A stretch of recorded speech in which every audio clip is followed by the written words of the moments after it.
अगर आपने बांग्लादेश बनाना है तो जाइए, पहले बांग्लादेश रहिए, वहां से बातचीत कर कर आइए, बांग्लादेश को बोलिएगा हमारे यहाँ आके बांग्लादेश बनाओ। आप प्राइम मिनिस्टर को जब धमकाते हो कि बांग्लादेश जैसा कर देंगे, तो क्या आपको लगता नहीं कि आप मेरे देश को धमका रहे हो? लेकिन दिल्ली से जो तस्वीरें आई हैं, उन तस्वीरों में बहुत सारा कुछ ऐसा है जो चौंकाने वाला है। ये जितनी ऑपोजिशन पार्टी इस समय आपके साथ खड़ी नजर आ रही है जेंजी, ये पार्लियामेंट में जाके क्यों नहीं सवाल उठा रही? देश के होम मिनिस्टर का रेजिग्नेशन मांगा गया, अब तो प्रधानमंत्री का भी मांग रहे हैं। ये सड़कों पर खड़े होकर सवाल करने का मतलब क्या है कि जेंजी की आड़ ली जाए और पॉलिटिकल उल्लू सीधा किया जाए? तो ये धौंस, ये ब्लैकमेल, ये बांग्लादेश बना देंगे, well don't even dream of it. But ये विकल्प मुझे नहीं समझ आएगा कि आप शुरू करें नीट एग्जाम से और एंड अप करें तो कहीं कोई ये बोल रहा है आजादी चाहिए, एक कोई और बोल रहा है कि चाइना को हम रास्ता दिखाएंगे अंदर आने का। मिस्टर केजरीवाल, आप बोल रहे थे कि जेंजी को बाहर आना चाहिए, मैं समझ रहा हूँ जिनके बारे में आप बात कर रहे हैं। चलिए केजरीवाल साहब, आप लीड करिए, मैं आपके साथ आऊँ। चलिए आइए बात। और बाय द वे, ये क्या ठेकेदारी है? केजरीवाल साहब के बच्चे कहाँ पढ़ रहे हैं? प्रियंका गांधी जी के बच्चे कहाँ पढ़ रहे हैं? आप कब से मेरे मॉरल एग्जाम्पल हो गए कि आप मेरे बच्चों का ध्यान रखते हैं? दर्शकों नमस्कार, मैं हूं प्रकाश ललित, आप देख रहे हैं डीएनपी इंडिया और हमारे साथ हैं कर्नल शैलेंद्र सिंह सर। बहुत बहुत शुक्रिया हमें ये कीमती समय देने के लिए। जय हिंद, नमस्कार प्रकाश जी, आपका भी बहुत बहुत धन्यवाद कि आपने अपने प्रोग्राम में हमें जोड़ा है। जय हिंद, नमस्कार। जय हिंद सर। शैलेंद्र सर, आपको आज याद इसलिए भी किया है कि मतलब लोग कह रहे हैं कि प्रोटेस्ट चल रहा है, पॉलिटिकल पार्टियां बहुत सारी कह रही हैं कि बहुत बड़ा स्टूडेंट प्रोटेस्ट हो रहा है और सरकार को स्टूडेंट्स की बात सुनी जानी चाहिए। लेकिन दिल्ली से जो तस्वीरें आई हैं, उन तस्वीरों में बहुत सारा कुछ ऐसा है जो चौंकाने वाला है। कोई कह रहा है नेपाल बना देंगे, कोई कह रहा बांग्लादेश बना देंगे। देश के प्रधानमंत्री के लिए गालियों का इस्तेमाल हो रहा है।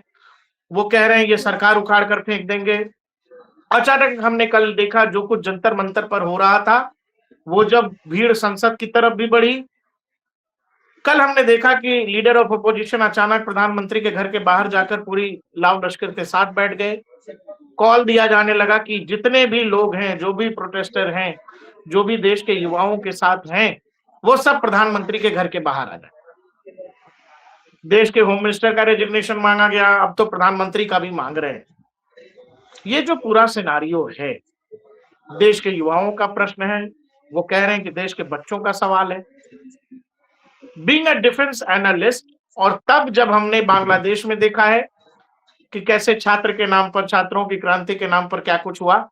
नेपाल हमने देखा, उन्होंने कहा कि जी ये जेनजी क्रांति है, जो जेनजी बलेनशाह को नेपाल में सत्ता पर बिठाती है, वही जेनजी अब नेपाल में बलेनशाह की सरकार के खिलाफ फिर से सड़कों पर है। हमारे यहाँ फिर से वही कहानी कि भाई प्रधानमंत्री हटाओ, प्रधानमंत्री इस्तीफा दो, और सवाल सामने से बार बार बच्चों का रखा जा रहा है, पीछे से फिर खड़े होकर कोई इस्तीफा मांग रहा है। इस पूरे सिचुएशन को आप कैसे देख रहे हैं शैलेंद्र सर? जय हिंद, नमस्कार प्रकाश जी, बड़ी सीधी सीधी बात आपकी, मैंने सारे पॉइंट्स नोट कर लिए और इसलिए एक एक कर सभी का बिल्कुल सही सटीक जवाब दूंगा। जहां तक प्रोटेस्ट की बात है, मेरे देश में डेमोक्रेसी है, मेरे यहाँ पर प्रोटेस्ट करना बिल्कुल अलाउड है, 100% अलाउड है, अपने विचार व्यक्त करना 200% अलाउड है, फ्रीडम ऑफ एक्शन 300% अलाउड है। लेकिन इन सभी 100, 200, 300% के अंदर आपकी एक जिम्मेदारी भी है कि ये प्रोटेस्ट सिर्फ प्रोटेस्ट के तौर पर होना चाहिए, आगजनी के हिसाब से नहीं होना चाहिए, मार पिटाई के हिसाब से नहीं होना चाहिए। आपका प्रोटेस्ट डिसग्रंटल्ड और एंटी सोशल एलिमेंट्स के हाथ में नहीं जाना चाहिए। और अगर डिसाइड कर लीजिए क्या ये पॉलिटिकल प्रोटेस्ट है या नॉन पॉलिटिकल प्रोटेस्ट है। अगर ये प्रोटेस्ट जैसा कहा गया था कि नीट एग्जाम के खिलाफ है, धर्मेंद्र प्रधान के खिलाफ है, एजुकेशन सिस्टम के खिलाफ है, तो इसे जेंजी अगर पॉलिटिकली अपने हाथ से स्लिप होकर वहां जाने देती है तो वह जेंजी, ये आपका अपमान है, ये आपकी डिफीट है। आपने कहा सरकार सुन नहीं रही है, या जो भी लोग कह रहे हैं, अगर सरकार सुन नहीं रही है, 50 तरीके मेरे पास हैं जिनसे मैं सुनवा दूंगा। ये जितनी ऑपोजिशन पार्टी इस समय आपके साथ खड़ी नजर आ रही है जेंजी, ये पार्लियामेंट में जाके क्यों नहीं सवाल उठा रही? ये एक डेलीगेशन बनाकर पॉलिटिकल डेलीगेशन बनाकर पार्टी वाइज अलग अलग प्राइम मिनिस्टर से क्यों नहीं अपॉइंटमेंट ले रही, एजुकेशन मिनिस्टर के पास जाकर क्यों नहीं सवाल कर रही। ये सड़कों पर खड़े होकर सवाल करने का मतलब क्या है कि जेनजी की आड़ ली जाए और पॉलिटिकल उल्लू सीधा किया जाए। मुझे लगता है जेनजी को ये और आपको अब मुझे ये देखना चाहिए। किसी ने कहा चौंकाने वाली बात है कि नेपाल और बांग्लादेश बना देंगे। चल भाई बना, मैं भी देखता हूँ कौन बनाए। मैं मेरी फौज होते हुए अगर किसी को सपना ये आ रहा है कि वो हमें ब्लैकमेल कर लेगा कि मैं नेपाल और बांग्लादेश बना दूंगा, तो ये वो भारत है, ये वो भारत की आर्मी है जिसने बांग्लादेश बनाया था। अगर हम बांग्लादेश एज अ फौज बनाना जानते हैं तो ना बनने की काबिलियत भी हमारे पास है। सो ये धौंस, ये ब्लैकमेल, ये बांग्लादेश बना देंगे, well don't even dream of it. हम आपकी तरफ देख रहे हैं, हमारी आपके ऊपर बड़ी कड़ी नजर है, पैनी नजर है। जहां तक आपके डेमोक्रेटिक राइट्स का सवाल आएगा हम उसकी इज्जत करेंगे। जहां आप एंटी एंटी इंडिया अगर कोई भी गतिविधि करेंगे तो ये जरूर है कि कहीं किसी भी तरह की कोई भी सख्ती अगर करनी पड़ती है तो शायद मुझे नहीं लगता है कि हम झेल सकेंगे। संसद मार्च बिल्कुल करिए, मार्च किसने मना किया, संसद की तरफ मार्च करिए। संसद की तरफ मार्च करते समय तोड़फोड़ मत करिए। संसद की तरफ मार्च करते समय जो बैरिकेड लगाए गए हैं उनको तोड़ने की कोशिश मत करिए। तरीके होते हैं। सिस्टम अब ये बन गया है कि अगर आपने अपने आप को विक्टिम कार्ड प्ले करना है तो आपको वो कार्ड बड़े ध्यान से प्ले करना पड़ेगा। क्या आप विक्टिम हैं? मुझे अभी तक नहीं समझ आया कि किसानों का मार्च इसके मार्च के साथ कैसे बन गया, किसी का पॉलिटिकल मार्च इनके साथ कैसे जुड़ गया। मैं बिल्कुल इज्जत करूंगा, मेरी जेनजी पूरे हक में है कि एजुकेशन सिस्टम में रिफॉर्म आना चाहिए, नीट का एग्जाम लीक नहीं होना चाहिए, और नहीं होने के तहत सरकार ने, एडमिनिस्ट्रेशन ने उस नीट एग्जाम को फिर से कराया है बिना लीक के। अब अगर आप ये कहें कि आगे भी नहीं होना चाहिए, वेल उसकी कभी कोई गारंटी नहीं दे सकता। एश्योरेंसेस हो सकती हैं, प्रिकॉशंस हो सकते हैं। और वैसे आपको बता दूं, मैं किसी की साइड नहीं ले रहा हूं। 19 बार इससे पहले भी एग्जाम लीक हुए। अगर आप कहेंगे तो मैं सिलसिलेवार पूरी 19 गिनवा दूंगा। कहीं पर 18 आया तो आपके सामने माफी मांग लूंगा। 19 बार ये पहले भी हो चुका है। कहीं ना कहीं किसी ना किसी कैपेसिटी में हमारे यहाँ एग्जाम लीक हुए हैं। अच्छी बात बिल्कुल नहीं है, कंडेम होनी चाहिए, बड़े स्ट्रिक्ट एक्शंस होने चाहिए। लेकिन सिर्फ ये कह देना कि एक एग्जाम का लीकेज एक्चुअली प्राइम मिनिस्टर ने कराया है, तो well you also have to prove it. मुझे लगता है कोई भी एग्जाम अगर लीक होता है तो ये 3 लोगों की भागीदारी होगी। एक जिसने वो पेपर बनाया है, दूसरा वो जिसने इस पेपर को आगे जिसने ट्रांसपोर्टेशन किया है या जो भी, और तीसरा है वो जो सबसे इंपॉर्टेंट है जिसने ये खरीदा है। मैं खरीदने वाले की भी तो उतनी ही जिम्मेदारी है करप्शन में। ये बढ़िया बात है कि आप सारी की सारी जिम्मेदारी सिर्फ एक आदमी पर डाल। मैं बिल्कुल नहीं, किसी भी हाल में फेवरेबल नहीं हूँ। मैं तो कहूंगा जो भी रिस्पॉन्सिबल है वो बिल्कुल 100% उनको पनिशमेंट होनी चाहिए। मैं 100% फेवर में हूँ कि मॉरल ग्राउंड के ऊपर जो भी ऊपर तक के ओहदेदार हैं उनकी होनी चाहिए। लेकिन इसका मतलब ये नहीं है कि आप मतलब मोटे तौर पर कहें कि एजुकेशन मिनिस्टर भी जाना चाहिए, होम मिनिस्टर भी जाना चाहिए, प्राइम मिनिस्टर भी जाना चाहिए, राष्ट्रपति को क्यों बख्श रहे हो? फिर उसको भी भेज दो, फिर तो उसे भी जाना चाहिए। भाई राष्ट्रपति राष्ट्र का पति है, रक्षक है, तो फिर तो उसको भी जाना चाहिए। इसका तो फिर कहीं कोई एंड है नहीं। चलिए एक काम कर लेते हैं, इसके बदले में कौन आना चाहिए, चलिए वो बता दीजिए मुझे। भाई आपको अगर एज अ वर्डिक्ट ही देना है, अगला इलेक्शन आ रहा है उसमें आप कर लीजिएगा वर्डिक्ट, आपका पूरा हक है। अगर आज आपको लगता है कि ये प्राइम मिनिस्टर ठीक नहीं है, इम्पीचमेंट प्रोसीजर पास करा दीजिए, अपने पार्लियामेंट के अंदर हटा दीजिए। आपके पास संविधान में सारे विकल्प है अवेलेबल। बट ये विकल्प मुझे नहीं समझ आएगा कि आप शुरू करें नीट एग्जाम से और एंड अप करें कि कहीं कोई ये बोल रहा है आजादी चाहिए, एक कोई और बोल रहा है कि चाइना को हम रास्ता दिखाएंगे अंदर आने का। तीसरा कुछ और, चौथा कुछ और, पांचवा कुछ और। नीट एग्जाम छोड़ के इस समय तो सारी बात हो रही है, नीट एग्जाम की तो बात ही कोई नहीं कर रहा है। आपने एक और क्या कहा, लीडर ऑफ ऑपोजिशन जो है वो प्राइम मिनिस्टर साहब के घर के बाहर है, आप कहा क्या बैठ जाइए, हमें, मुझे कोई आपत्ति नजर नहीं आती उसके अंदर, इसमें कोई डाउट नहीं। But at the same time मैं ये जरूर कहूंगा कि अगर ये बच्चों का सवाल है तो ये मैं जरूर मानता हूं कि मेरी सरकार की भी जिम्मेदारी है कि उसको ये देखना चाहिए था कि ये चीज कैसे हाथ से निकल सके।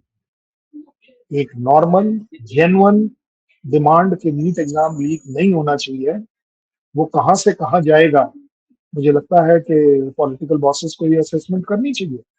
और अगर एज अ पर्सनल एग्जांपल दूं, एक मॉरल ग्राउंड्स पर जिस दिन नीट एग्जाम डिस्कवर हुआ, उस दिन नीट एग्जाम से रिलेटेड चाहे वो चेयरमैन हो, चाहे वो मिनिस्टर हो, चाहे वो मॉरल ग्राउंड्स पर रिजाइन कर देते, तो मुझे तो लगता है कि सरकार की बल्ले बल्ले हो जाती। तो चलिए जी, मॉरल ग्राउंड्स पर स्ट्रेट अवे 24 घंटे के अंदर अंदर the government also can be responsible. सिर्फ ये आंसर नहीं होगा कि चलिए अगर बच्चों ने बैरिकेड तोड़ दिया, डिस्ग्रंटल्ड एलिमेंट्स ने बैरिकेड तोड़ दिया, उनके ऊपर एक आपने 2-4 जगह लाठी चार्ज भी कर दिया, ये अपने आप में सॉल्यूशन नहीं है, ये और भड़केगा और भड़काने वालों की जिम्मेदारी तय होनी चाहिए। मैं तो जानना चाहूंगा कि अगर आप प्राइम मिनिस्टर हाउस के बाहर कैंपिंग कर रहे हैं, आप बताइए क्या आपका वो, आप तो लीडर ऑफ अपोजिशन है, आप जाइए अंदर अकेले मिलकर आइए, इस सड़क के ऊपर सारी काम क्यों होते हैं। सो मुझे नहीं लगता कि ये कोई ऐसा बड़ा प्रॉब्लम है, लेकिन उस प्रॉब्लम को बढ़ाते हुए अगर ये समझा जाए कि प्रोटेस्ट गलत है तो वो गलत बात होगी, लेकिन ये समझा जाए कि प्रोटेस्ट का सोल्यूशन नेपाल और बांग्लादेश बनाना है, तो इससे बड़ी आप गलती कोई नहीं कर। चलें सर, जब प्रधानमंत्री के घर के बाहर राहुल गांधी गए, वो बताया जा रहा है बेहद गोपनीय तरीके से गए, उस बारे में बहुत लोगों को जानकारी नहीं थी, इवन जो कांग्रेस के सांसद थे उनको भी पूरी जानकारी नहीं थी। खरगे साहब का जन्मदिन था, उसके बहाने सबको बुलाया गया। खरगे साहब का जो घर है उससे थोड़ी दूर आगे गोलचक्कर के बगल में प्रधानमंत्री का आवास है। बर्थडे के नाम पर बुलाया गया, इसीलिए एजेंसियों को भी ये नहीं लगा कि अचानक से कांग्रेस के सीनियर लीडर, खासकर ऑपोजिशन के लीडर, प्रधानमंत्री के घर के बाहर जाकर पूरे मजमे के साथ, जिसमें 2 राज्यों के चीफ मिनिस्टर हैं, तमाम सांसद हैं, कांग्रेस के कार्यकर्ता हैं, वो जाकर बैठ जाएंगे। अचानक ये 2 मिनट 3 मिनट के अंदर हुआ कि कांग्रेस वहां पर पहुंचे, तमाम नेता खरगे साहब के घर के पास, और वहां से राहुल गांधी प्रधानमंत्री के आवास के बगल वाले घर के पास बैठ गए, और बाद में जो एग्जिट है प्रधानमंत्री के आवास का, वहां पर सब लोग बैठे। 3 घंटे तक ये पूरी कहानी चली, और उस दौरान लगातार वहां से कहा जाता रहा, कॉल दिया जाता रहा एक तरह से प्रधानमंत्री के आवास के बाहर से कि आइए, देश के युवाओं का सवाल है, यही पहुंचिए सब लोग, ये कॉल दिया जाता रहा। ऐसे में जब एक दिन पहले वो जो प्रोटेस्टर थे वो संसद के करीब तक आते हैं, और उसके अगले दिन प्रधानमंत्री के आवास के बाहर भीड़ बुलाया जा रहा है, इसका क्या मतलब है और ये करने का क्या अंदेशा होगा, क्यों किया जा रहा होगा? ये बड़ी सीधी बात है, you want to create a law and order problem, इसके अलावा आप क्या कर रहे हैं भाई? आप अगर प्राइम मिनिस्टर के घर के बाहर लोगों को बुला रहे हैं, तो क्या वो आवाज ज्यादा अंदर जाएगी कि जंतर मंतर से नहीं जा सकती, वो आवाज किसी और जगह से नहीं जा सकती? दैट मीन्स वेरी सिंपल बात है जो मैं अभी कह रहा था कि वो बेचारी जेंजी जिसने एक बड़ा अच्छी मुहिम उठाई थी कि नीट एग्जाम लीक जैसा नहीं होना चाहिए, बिल्कुल नहीं होना चाहिए, लेकिन अब वो पॉलिटिकल बन गया। अब नीट एग्जाम के बारे में आप बता दीजिए, वो जो लीडर ऑफ अपोजिशन है, क्या उन्होंने बाहर खड़े होकर ये बोला है कि हाँ भाई कोई एक कमेटी कंस्टिट्यूट होनी चाहिए जो नीट एग्जाम को कंडक्ट करने के नए तरीके बताएगा? मैं तो आपको गारंटी दे देता हूँ, यूपीएससी के एग्जाम लीक आउट क्यों नहीं होते? क्यों नहीं होते? तो कहीं ना कहीं सिस्टम तो है और मैं मानता हूं उस सिस्टम के लिए जिम्मेदार सरकार है। अगर यूपीएससी एग्जाम लीक आउट नहीं होता है तो वेल, नीट एग्जाम अगर लीक आउट होता है तो कहीं ना कहीं कोई कमी तो किसी में है और वो सरकार ठीक करेगी। सरकार का जिम्मा है, पब्लिक का हक है। But at the same time उसको पॉलिटिसाइज कर इस तरह से इस्तेमाल करना, क्या यही सिर्फ अकेला सही रूट है? मुझे नहीं लगता कि वो सही रूट है। मैं भी एक्चुअली पर्सनली फेवर में था कि यार स्टूडेंट्स की संख्या हो रही है, इनका एग्जाम का प्रॉब्लम है, 4-6 बच्चों ने आत्महत्या कर दी। बिल्कुल गलत बात है, बिल्कुल ऐसा नहीं है। लेकिन अगर पिछले 24 से 48 घंटे में जो हुआ है, जिस तरह की मीम्स निकल कर आ रही हैं, वीडियोस निकल कर आ रही हैं, लोग बोल रहे हैं कि जो बाहर से आए हैं, राजस्थान से आए हैं, गुजरात से आए हैं, जब वो लोग कुछ बोल रहे हैं तो हमें वो भी तो सुनना पड़ेगा। मैं समझ लूंगा, चलिए किसी का कहना गोदी मीडिया, वेल ठीक है, गोदी मीडिया का मतलब क्या? इसका मतलब ये हो गया कि सरकार का पक्ष रखे तो गोदी मीडिया, और अगर सो कॉल्ड किसी भी तरह के प्रोटेस्ट का पक्ष रखा जाए तो सिर्फ उन्हीं का रखा जाए। ये हक भी तो नहीं है ना मीडिया पे, तो दोनों तरफ रिस्पॉन्सिबिलिटी है। मीडिया हैज टू से कि भाई पक्ष क्या बोल रहा है और विपक्ष क्या बोल रहा है। इसका मतलब ये नहीं है कि अगर विपक्ष की बात ही रखी जाएगी, पक्ष की बात नहीं रखी जाएगी। और पक्ष इस समय अगर सरकार है तो वेल, जनता आप डिसाइड करिए। मैं तो कह रहा हूँ गोदी मीडिया जितने प्रोग्राम दे रहा है आप सबको ये दीजिए, 2 दिन में दिख जाएगा कौन किसको सपोर्ट कर रहा है। और ये जितनी रील्स आ रही है बन के, इसमें भी या तो ऐसे दीजिए या फिर ऐसे दीजिए, पता तो चले कि भाई कौन सही है कौन गलत है। बट जैसा दिखने में आ रहा है, मैं सिर्फ यही कह पाऊंगा, जैसा दिखने में आ रहा है, प्रोटेस्ट करने के लिए आपको जगह जंतर मंतर दी गई थी, आपने लिए। It is exactly something like कि अभी फारूक अब्दुल्ला ने भी मांगा है कि हमें प्रोटेस्ट करना है जेएनके के लिए, ठीक है ना। तो वो भी चाह रहे थे कि भाई हमें जंतर मंतर मिले, तो जंतर मंतर उनको नहीं दिया गया, उनको कोई और जगह अलॉट करी गई, उनको भी नाम याद नहीं आ रहा। आज सवेरे ही ये बात चल रही थी कि आप वहां कर, वो बोलते नहीं, हाँ रामलीला मैदान, उनके लिए अलॉट हुआ रामलीला मैदान। वो बोलते नहीं, हम तो जंतर मंतर से ही करेंगे। क्यों? क्योंकि सेंसेशन क्रिएट हो रही है। आप प्रोटेस्ट करने आ रहे हैं या प्रोटेस्ट की सेंसेशन खड़ी करना चाह रहे हैं? मुझे लगता है कि इस समय विक्टिम को छोड़कर सारे इन्वॉल्व हैं, क्योंकि जो बच्चा पिछले 10 दिन में अगर नोटिस करें, 20 दिन में नोटिस करें, वो तो अपनी नीट की एग्जाम की तैयारी कर रहा होगा, उसके लिए प्रोटेस्ट का कहाँ टाइम है। सो इसलिए मैं ये जरूर कहूंगा कि ऑपोजिशन की भी जिम्मेदारी जरूर होनी चाहिए कि आप हर चीज को पॉलिटिसाइज नहीं कर सकते, और अगर करना है तो कृपया कर जो सो कॉल्ड 2 सीएम साहब आए हुए हैं, सीएम को अलाउड है कि प्राइम मिनिस्टर से अपॉइंटमेंट ले, सीएम को अलाउड है एजुकेशन मिनिस्टर से अपॉइंटमेंट ले। जी सर, पिछले कई प्रोटेस्ट में हमने देखा है, वो चाहे सीए एनआरसी वाला आंदोलन हो या फिर अभी जो हाल फिलहाल का आंदोलन हो, पहलवानों के आंदोलन में आपने देखा, रह रहकर एक बात सामने आती है कि जो नेपाल में हुआ, जो बांग्लादेश में हुआ वो कर देंगे, जो श्रीलंका में हुआ वो कर देंगे। इवन कुछ बड़े नेताओं का भी बयान आया कि नेपाल में जो हुआ वैसा हो जाएगा। एक नेता है दिल्ली के, वो बार बार कहते हैं, सामने से एक इशारा होता है जिसमें कि इस देश की जनजी को सड़कों पर निकलना चाहिए। कल उन्होंने कहा कि इस देश की जनजी को सड़कों पर निकलो, देखते हैं कौन क्या करता है, जो भी केस होगा हम लड़ेंगे, बड़े से बड़े वकील को खड़ा करेंगे। जो लोग ये रख रहे हैं दिमाग में, जिनके दिमाग में ये चल रहा है नेपाल या बांग्लादेश, जब प्रधानमंत्री के घर के बाहर से राहुल गांधी ये ट्वीट कर रहे हैं, सर वो ट्वीट मैं पढ़ के सुना रहा हूं आपको। छात्रों पर हमला, हर भारतीय परिवार पर हमला है। प्रधानमंत्री मोदी को लगता है कि वो बिना जवाब दिए, बिना किसी नतीजे का सामना किए बच निकलेंगे। नहीं बच पाएंगे, इस बार तो बिल्कुल भी नहीं बच पाएंगे। ये जो नतीजा है, बगैर किसी नतीजे के निकल जाएंगे। वो नतीजा क्या है? वो नतीजा क्या नेपाल है, बांग्लादेश है?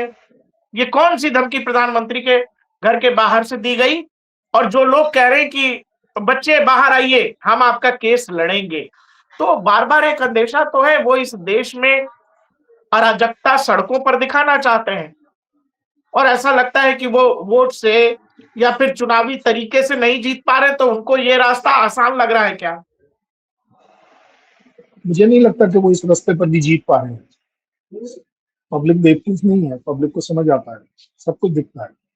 ये पब्लिक है, सब जानती है कौन कितना पॉलिटिकली चीज कर रहा है। मैं बिल्कुल एग्री कर जाऊंगा कि अगर आवाम को अगर लग रहा है कि मेरी सरकार थोड़ी हाई हेडेड चल रही है, उसके खिलाफ प्रोटेस्ट करना चाहिए, बिल्कुल करना चाहिए, करिए protest.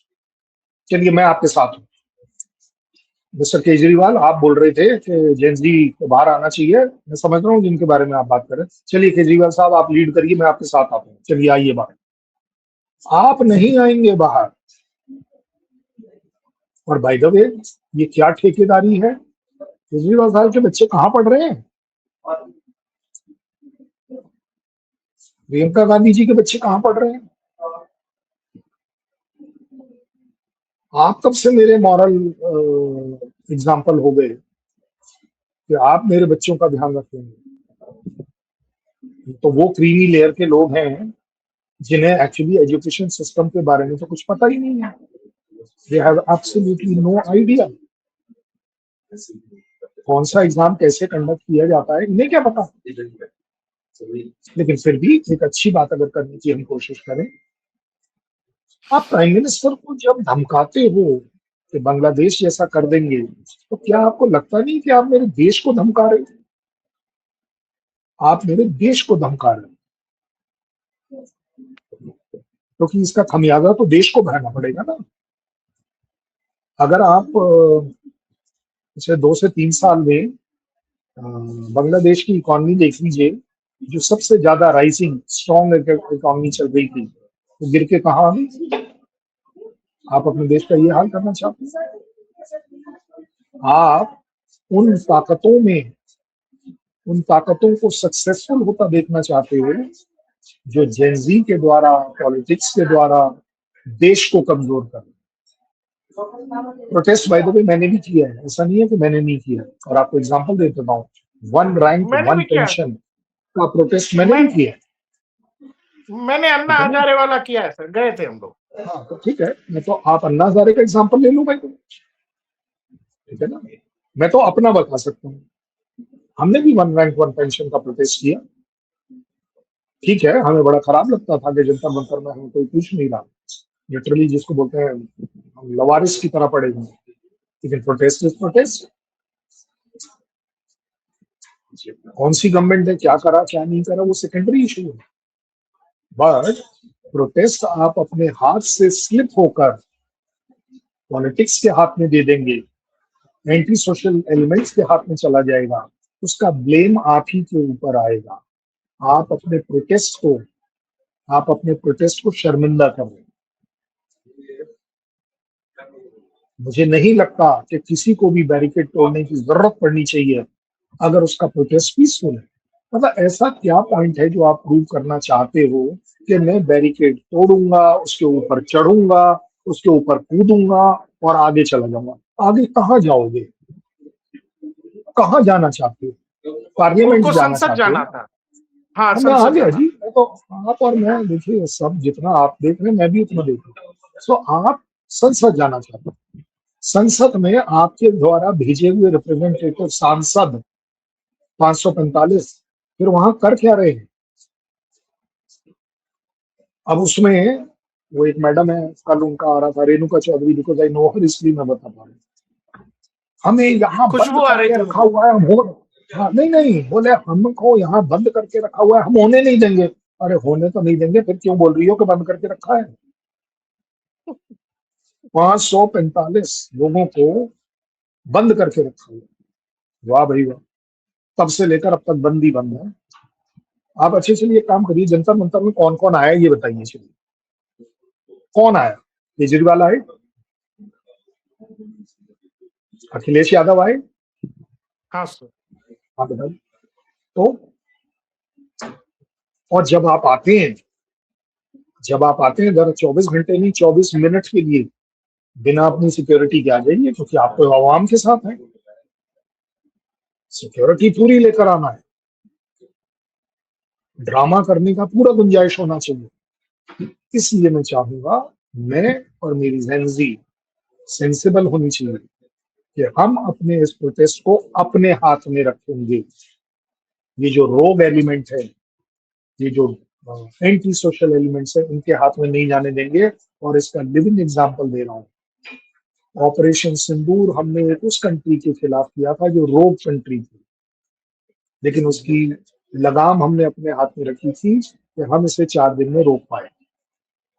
Same goes for Gen Z. Gen Z, आप अपनी प्रोटेस्ट करिए, आप लिख कर प्रोटेस्ट करिए। आप उसी गोदी मीडिया को इंटरव्यू दे दे के परेशान कर दीजिए कि जनाब बताइए, बताइए क्या है, बताइए क्या है। उनको वहां से आप अनसेरेमोनियसली से, तो मैंने देखा एक लड़की के ऊपर वो धूल मार रहे हैं, वो एक लड़की को धक्का दे रहे हैं, और जो उनके फेवरेबल करे सिर्फ वही मीडिया है, अदरवाइज सारी गोदी मीडिया है। भाई, मीडिया का काम है दोनों साइड। हो सकता है एज अ मीडिया मैं आपके फेवर में हूँ, बट ये भी हो सकता है मैं आपके अगेंस्ट हूँ, मुझे आपकी पॉलिसीज नहीं पसंद है। मैं फॉक्स न्यूज में जाता हूँ, फॉक्स न्यूज की इंस्ट्रक्शंस है कि ट्रम्प साहब के खिलाफ कुछ नहीं बोला जा सकता। उनकी कंडीशन है भाई, यूएस के खिलाफ कुछ नहीं बोला जा सकता, वो पहले बता देते हैं। और वो ये भी बता देते हैं कि ईरान के फेवर में कुछ नहीं बोल सकते आप। तो मैंने कहा फिर हम यहाँ बैठ के करेंगे क्या, जब हम दोनों के बारे में बात ही नहीं कर सकते, तो फिर लड़ाई पे बात क्या होगी। So same goes for the media, गोदी media, non media, actual media, मुझे नहीं पता कौन सी मीडिया, बट आपके और मेरे as a public, as agency, हमें ये भी समझ आनी चाहिए कि क्या हम लॉजिकली ठीक कर रहे हैं, क्या हमारा ये एजुटेशन पॉलिटिशियंस हाईजैक करके अपने एंड्स के लिए ले जा रहे हैं या नहीं। उसमें चाहे कोई दो बातें ये कह दे कि जी इस पूरे का एक्सपेंडिचर कौन कर रहा है, कौन क्या नहीं कर रहा है, मुझे नहीं लगता। अगर वांगचुक साहब को देखूं, वांगचुक फैमिली को जानता हूँ, मेरा तो अपना कोर्स का जो एक सीनियर बंदा है, he was from that family. Wangchuk family बड़ी रिस्पेक्टेबल फैमिली है लेकी। और आप जब इससे पहले जो प्रोटेस्ट कर भी रहे थे, तो आप नीट के लिए थोड़ी ना कर रहे थे। नीट के लिए तो आपने अपील करी थी कि भाई ये खत्म करिए। सो आप मोटे तौर पर अगर देखा जाए, नीट प्रोटेस्ट इस समय नीट प्रोटेस्ट छोड़कर अननीट, नॉन नीट प्रोटेस्ट बन गया, और जिसका फायदा उठाने वाले वो सभी हैं जो इस समय आपको बड़े लंबे चौड़े नजर आ रहे हैं। There is nothing wrong with Rahul Gandhi. Rahul Gandhi is most welcome, leader of opposition है, देश की उस फैमिली को बिलोंग करते हैं। लेकिन जिस तरह की ड्रामेबाजी आप कर रहे हैं, उसमें नीट एग्जाम कहाँ रह गया। अब तो आप पॉइंट ब्लैंक बोल रहे हैं कि धर्मेंद्र प्रधान नहीं, ये तो होम मिनिस्टर और प्राइम मिनिस्टर का रेजिग्नेशन चाहिए। तुमने कभी as a leader of opposition दिया है रेजिग्नेशन? हाँ, बट देखिए, बड़ी सीधी बातें करने की कोशिश कर रहे हैं हम, क्योंकि एज अ फौजी में इसको टेढ़ा मेढ़ा नहीं कर पाऊंगा। मेरे लिए बड़ी सीधी बात है, प्रोटेस्ट करना मेरा अधिकार है, प्रोटेस्ट को ठीक तरह करना मेरा कर्तव्य है, वो अधिकार नहीं है। प्रोटेस्ट करने के अधिकार के साथ मेरे कर्तव्य भी है, मेरी जिम्मेदारियां भी है कि वो प्रोटेस्ट कैसे किया जाएगा। अगर आपने कहीं एक जगह पुलिस को भगाने की कोशिश करी है, अटैक करने की कोशिश करी है, और उसके बदले में पुलिस ने 10 जगह आपको लाठी मारी है, दोनों ही चीजें गलत। लेकिन ये जरूर देखना पड़ेगा कि नाम खराब किसका हुआ। नाम खराब होगा प्रोटेस्ट का। वन रैंक वन पेंशन में हमारा नाम खराब नहीं हुआ, क्योंकि हमने ऐसे कोई कार्रवाई नहीं करी जो हमें अलाउड नहीं। सर, ये पूरा का पूरा प्रोटेस्ट ये तो दिख रहा है सामने से कि पॉलिटिकल हो गया, नॉन सोशल एलिमेंट्स के पास चला गया, एंटी इंडिया जो मूवमेंट जो लोग हैंडल करते हैं उनके हाथों में चला गया, या उनके इशारों पर ये सब हो रहा है। लेकिन इसमें जो पार्टी के काडर है या जो भी जिससे भी प्रेरित है, लेकिन इसमें कुछ ऐसे भी बच्चे हैं जो खुले मन के हैं, खुले दिमाग के हैं, साफ मन से, वाकई में कुछ ऐसे बच्चे हैं जो इसमें शामिल हो गए और उनको समझ नहीं आ रहा है कि उनके साथ हुआ क्या। बहुत सारे बच्चों को सुन रहा हूँ जो उनको लग रहा है कि यार हम क्या करने आए थे और यहाँ हो क्या रहा है। वो नीट नीट सोच के आए थे, अब बात यहाँ कुछ और हो रही है।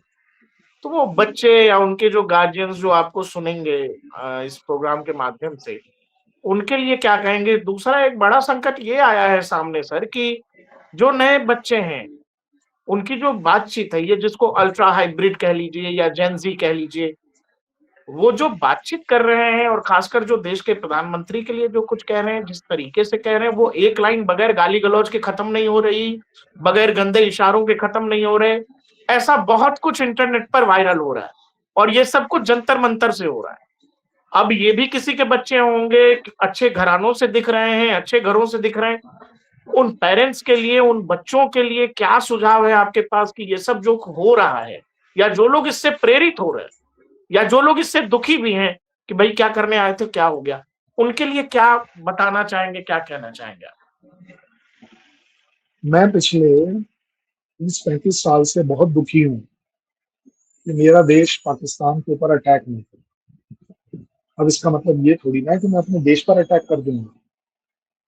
तो अपनी अपनी सोच है। और मैं आपको बड़ा एक छोटा सा एग्जांपल दे रहा हूँ। जितना मैं यंग था तब मुझे हमेशा लगता था कि सिस्टम कमजोर है, बेकार है, ये है, वो है। अब जैसे जैसे उम्र और एक्सपीरियंस बढ़ रही है तब हमें समझ आता है कि वो देश इसलिए अटैक नहीं करता क्योंकि उसकी कुछ और जिम्मेदारियां हैं। उसकी जिम्मेदारी इकोनॉमिक ग्रोथ की है, उसकी जिम्मेदारी एजुकेशन की है, इंफ्रास्ट्रक्चर की है। अगर मैं किसी दूसरे देश के साथ लड़ाई में अटकता हूँ तो सीधे सीधे सबसे बड़ी कैजुअलिटी मेरी इकोनॉमी है। अब मुझे समझ आता है, एज अ कप्तान नहीं आता था। जेनजी का अपना तरीका है। अगर आप तो कह रहे हैं कुछ लोग, मैं कह रहा हूँ ज्यादातर लोग उस कैटेगरी के, ज्यादातर। अगर आप एक तरफ से लाइन लगाकर सबसे पूछना शुरू कर दें कि इस प्रोटेस्ट के पांच पांच जेन्युइन डिमांड बताओ, तो दो डिमांड सब बता देंगे, बाकी तीन नहीं बता पाएंगे। दो डिमांड मेरे से सुन लीजिए। एक डिमांड ये बिल्कुल अच्छी है कि सब नीट एग्जाम लीक नहीं होना चाहिए, ठीक है ना। आपसे उससे ये अगला सवाल पूछ लीजिएगा कि अच्छा बेटा ये बताओ कैसे ना हो। बोले सर ये मेरे को क्या होगा, ये तो सिस्टम को बताना। नहीं, वो तो कह रहे सिस्टम हैं कि की अभिजीत जिम्मेदारी। दिप्के को चीफ मिनिस्टर बना दीजिए, प्रधानमंत्री बना दीजिए, सोनम वांगचुक को एजुकेशन मिनिस्टर बना दीजिए। भाई साहब ये तो वो वाली बात है, अन्ना हजारे को बेवकूफ बनाकर कोई सीएम बना तो था ना। अन्ना हजारे के नाम पर, ठीक है ना, उसने क्या किया क्या नहीं किया आपके सामने। मैं उसके अगेंस्ट और फेवर में नहीं बोल रहा। दुनिया इंक्लूडिंग मैं, हम भी गए थे लाहौर, क्या रामलीला मैदान, हम भी गए थे। क्या गए थे? इसलिए गए थे कि मैं ईमानदार हूं। चल यार कोई तो है जो ईमानदारी की बात कर रहा है, सुनकर तो आए। आप देख लीजिए जैसी पॉलिटिक्स में कितने ईमानदार। वो बेचारा अन्ना हजारे वापस चला गया कि ना भाई मैं नहीं रह सकता इसमें। अन्ना हजारे अकेला है जो अभी भी उसी घर में रह रहा है। सो सीधे सीधे अगर आपने जो बोला है उसका अच्छा इंटरप्रिटेशन करें तो आप ये जरूर पाएंगे, जेन जी को ये डिसाइड जरूर करना पड़ेगा कि क्या उन्हें दिख रहा है या नहीं दिख रहा है। और अगर आपकी अंतरात्मा कह रही है कि प्राइम मिनिस्टर को गाली देने से ही नीट एग्जाम लीक आउट नहीं होगा, प्लीज गो अहेड, क्योंकि मैं रोक नहीं पाऊंगा आप। लेकिन उनके पेरेंट्स की भी ये जिम्मेदारी बनती है कि आप उनके साथ बैठकर बात करें कि भाई ये बता बेटा किस लिए। हमारे बच्चे भी गए थे सीएए के प्रोटेस्ट में सरिता विहार, लेकिन जब उनसे पूछा गया किस लिए तो कुछ नहीं पता। कॉलेज वाले जा रहे हैं इसलिए हम जाएंगे। वो एक लड़का कहीं मेम में बोल रहा है ना, तो जी सुना ये था कि पुलिस वाले डंडे मार रहे हैं, हम तो ये देखने आए हैं कि डंडे कैसे मारते हैं। ही में भी saying it on the lighter side, लेकिन बात तो कन्वे हो रही है ना कि आप आए किसने। और एक बात बताइए, चाहे वो दिख के बोल दीजिए, पता नहीं कौन बोल दीजिए, वो दिख क्यों नहीं रहा? वो है कहाँ भाई? केजरीवाल साहब दिख क्यों नहीं रहे? लीड करिए ना प्रोटेस्ट की, जो सबसे आगे वाली पंक्ति है उसमें आप चलिए, वहां नहीं, वहां नहीं जाएगा फिर। सो मोटे तौर पर अगर हम बात करें, मुझे लगता है पेरेंट्स की, बच्चों की, सोसाइटी की भी एक जिम्मेदारी है कि इस अधिकार को कि आप प्रोटेस्ट करेंगे, इसको जिम्मेदारी से निभाएं, अपने दाएं और बाएं देखें। मेरे को बड़ी अच्छी लगी थी कि एक इंस्पेक्टर साहब दौड़ रहे थे और बाकी लोग उन्हें मारने के लिए दौड़ रहे थे, तो उन्हीं के साथ 4-5 लड़के दौड़ते दौड़ते चिल्ला रहे थे, कोई हाथ नहीं लगाएगा, कोई हाथ नहीं लगाएगा। I think that is what is required. Protest में अप्स एंड डाउन होंगे, प्रोटेस्ट में तकलीफें जरूर होंगी, बट ये तकलीफ कोई तकलीफ नहीं है कि जरा बारिश में हम सब भीगे हुए हैं। आप बाई चॉइस आए हैं। So, मेरा अपना आकलन बड़ा सीधा सीधा है। Society also is equally responsible कि आप सिर्फ ये बोल दें कि प्राइम मिनिस्टर खराब है, गवर्नमेंट खराब है, तो वेल 19 बार पहले भी खराब थी। ये तो टाइमली बात है कि पॉलिटिकली इस बात को एक्सप्लॉइट कर लेंगे लोग इस बार, तो चलिए जी 4-6 दिन और धूम धड़ाका कर लीजिएगा। बट इनमें से किसी ने कोई एक व्हाइट पेपर ये नहीं निकाला। आप पूछ लीजिए, चलिए काम करते हैं, आप लगा लीजिए एक इंटरव्यू, लगा लीजिए राहुल गांधी के साथ कि सर आपका क्या विजन है कि नीट पेपर लीक आउट नहीं है, क्या विजन क्या है, चलिए वो बताइए।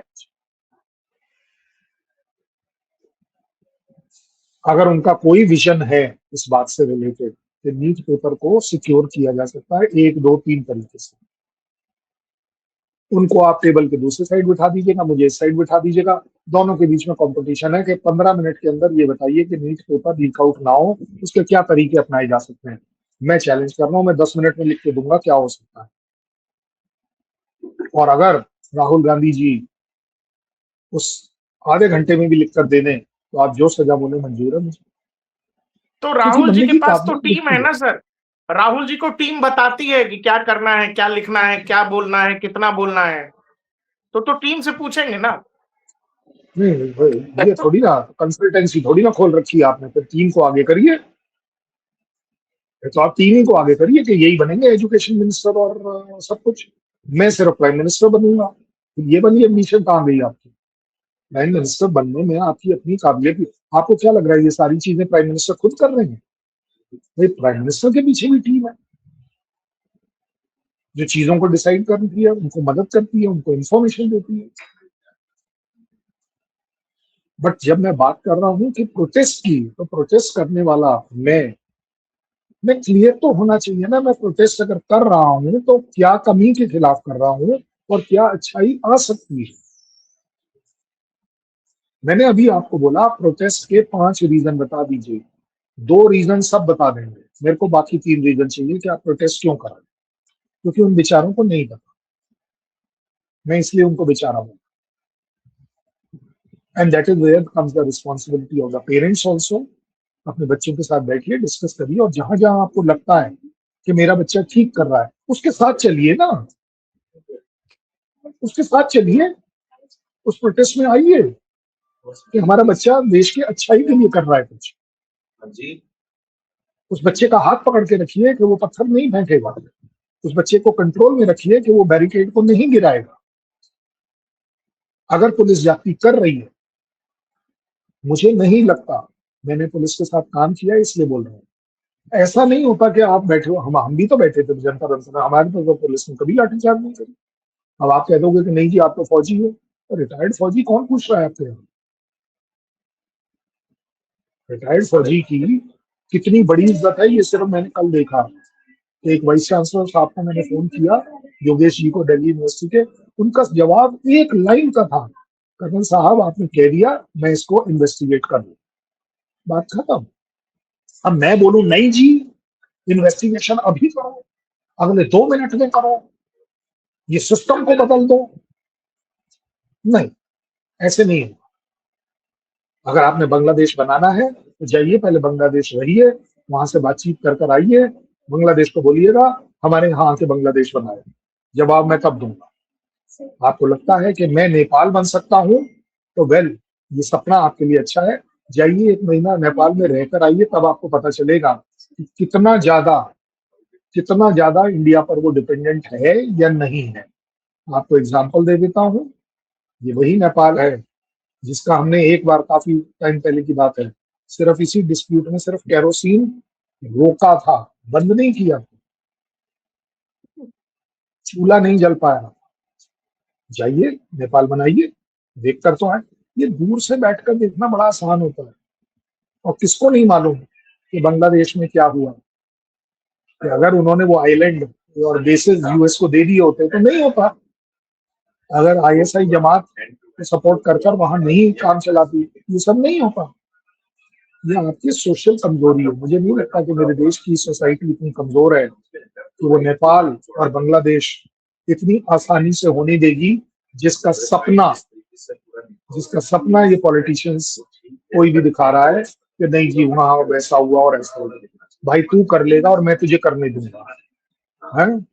तू मेरे देश को तोड़ लेगा और मैं तुझे तोड़ने दूंगा, ये गारंटी है। टूट जाऊंगा लेकिन तुझे जरूर तोड़ दूंगा अगर मेरे देश को तोड़ने वाली बात। किसी हालत में कोई प्रोटेस्ट एक्सेप्टेबल नहीं है अगर आपने भारत तोड़ने की बात कर रहे हैं। आप प्रोटेस्ट करिए, अपनी जिम्मेदारी निभाते हुए करिए। अगर आपके ऊपर कोई ज्यादती हो रही है, आप उसके लिए पूरे के पूरे हकदार हैं कि आप इंसाफ मांगे, लेकिन ये इंसाफ बिल्कुल मंजूर नहीं है कि आप मुझे इंस्टिगेट करेंगे कि नहीं जी मैं तो बांग्लादेश बना दूंगा। तो अगर तू बांग्लादेश बना देगा मेरा, तो मैं भी तेरा, पाकिस्तान के जो बांग्लादेशी थे वहां, मैं फिर तेरा वो बनाऊंगा। ऐसा नहीं है कि हमें ये सारी चीजें दिखती नहीं, फौज देखती सब कुछ है, सिर्फ करती इसलिए नहीं है कि हमें भी दायरे पता है। देश तोड़ने की, सोचने की बात करने वाला आदमी टूट जाना चाहिए, चाहे पुलिस के डंडे से टूटे या किसी भी डंडे से टूटे। मेरा लास्ट आपको यही एडवाइस होगी, हर बच्चे की, हर इंसान की, हर माँ बाप की जिम्मेदारी एक जरूर है, अपने अधिकारों को एंजॉय करिए, अपने अधिकारों को, प्रोटेस्ट करने के अधिकार को एक्सरसाइज करिए, लेकिन मुझे ब्लैकमेल मत करिए, मुझे मजबूर मत करिए। उस जिम्मेदारी के साथ करिए। जो प्रोटेस्ट करने की आजादी अगर आपको देता है तो उसे निभाना भी आपको आना चाहिए। एज अ आर्मी मैन मैं सिर्फ इतना करता हूँ। थैंक यू सर, हमें ये समय देने के लिए। दर्शकों, बहुत बहुत शुक्रिया हमारे साथ जुड़ने के लिए। बहुत थैंक यू सर। जय हिंद। जय हिंद, नमस्कार, बहुत बहुत धन्यवाद।